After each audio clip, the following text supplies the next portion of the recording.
Well, hey there. I'm Justin Powell. Welcome to my shop. As you can see, I have a lot of skulls behind me. It's kind of just a fun thing I do on the side. But yeah, I like to just experiment and have fun. I do a lot of European skulls, but today I'm going to show you how to maybe salvage a skull that might have gotten damaged or, like mine, ate by the dog. You can see the cheekbones on the side are missing.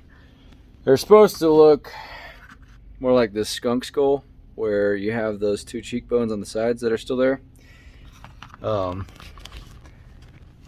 Yeah, side by side you can see that one that I'm going to work on is a raccoon skull, and it is missing those cheekbones. So I'm going to show you just kind of a unique way to maybe make a skull that you really care about or would rather keep and make it work. So here we go. So first off, we're going to go in and clean up some of these broken bones. Just cut off the sharp, jagged edges with a side cutter or pair of nippers. So yeah, just going to snip the bone off, and obviously it's not going to be pretty, but I mean, look at that. Already it's looking better than it was. The bone is just a little less ragged and rough around the edges. So when we put the wire in here, it will look a little more smooth. Well, that was perfect. So now you'll want to find a chunk of wire. I'm going with barbed wire for this project. And it helps to have a similar skull to base the general shape that you're going to need for that wire. If not, you can just kind of rough estimate and get it close. Hold it up to the skull and make it kind of look accurate.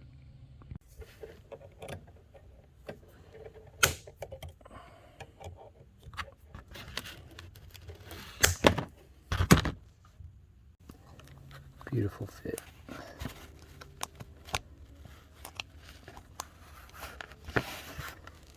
And clicks right in.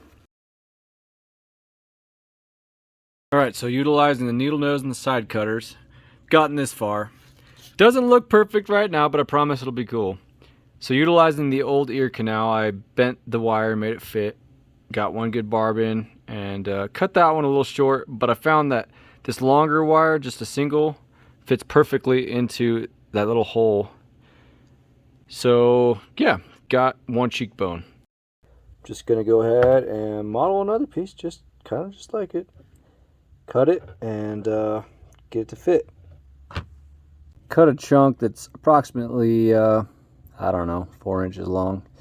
Bend it into the shape of where I think it's gonna have to sit. And got a rough idea where I need to be. I'm gonna try to fit it into a little hole like the other one with just one wire. I'll probably try to cut right about there on that one. We should have our other side.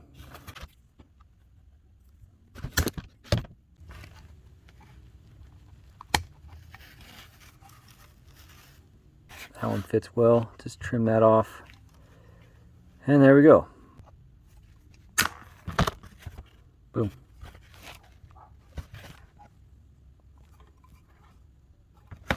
All right, first step done. Replacement cheeks in place.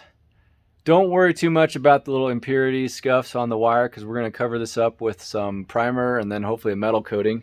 First though, we're going to get JB Weld or whatever kind of epoxy you want to use, a 2-part. This one's a 5-minute setter. Yeah, we'll just dab that on there, get that wire set, and then go from there.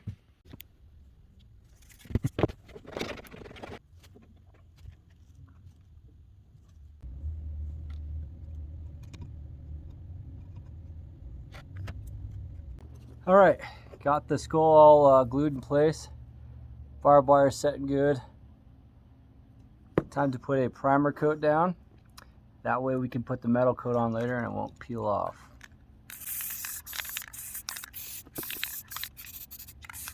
The good thing about the black is if you get it up in there in the nasal cavity and wherever else, if you're looking in there, it just looks like a dark hollow. So you don't necessarily have to get all the metal up in there. That black just is nice as compared to like a big bright orange color or something. You definitely notice that, but the black just makes it look like a recessed area.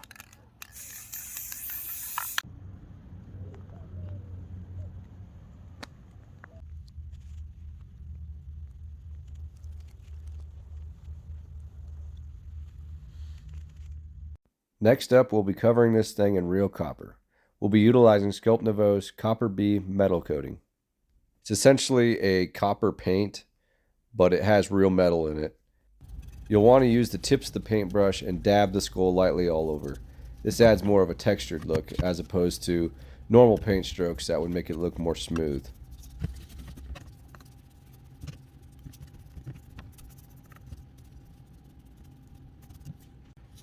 And a little bit of iron. Doesn't look like much, but it will add an effect. Trust me.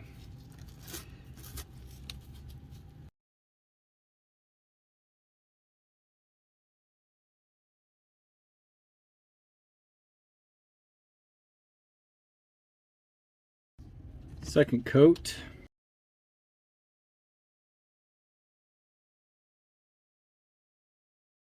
While the copper is still wet, make sure you spray it with a couple squirts of Sculpt Nouveau's Tiffany green or light green patina spray. I've also found that vinegar works in a pinch. At this point, if you did it right, the spray and the metal will react very quickly. I wanted to keep the majority of the skull copper color, so I targeted just the barbed wire areas and the nasal cavity with the spray. But you can certainly cover the entire skull as it'll turn a really bright green color. The iron or steel flakes that you added onto the barbed wire should oxidize and turn a rusty greenish color. This gives it a nice rugged, worn look. Well, here's the final product. A really cool looking raccoon copper skull with some rusty highlights. Overall, I think the barbed wire did a really good job filling in for the broken skull parts. If nothing else, it did a really good job just adding extra flair to an otherwise normal skull. In the end, I'm really happy with the way it turned out, and the skull is definitely more dog-proof now. Don't forget to like and subscribe. Leave me a comment. Thanks for watching.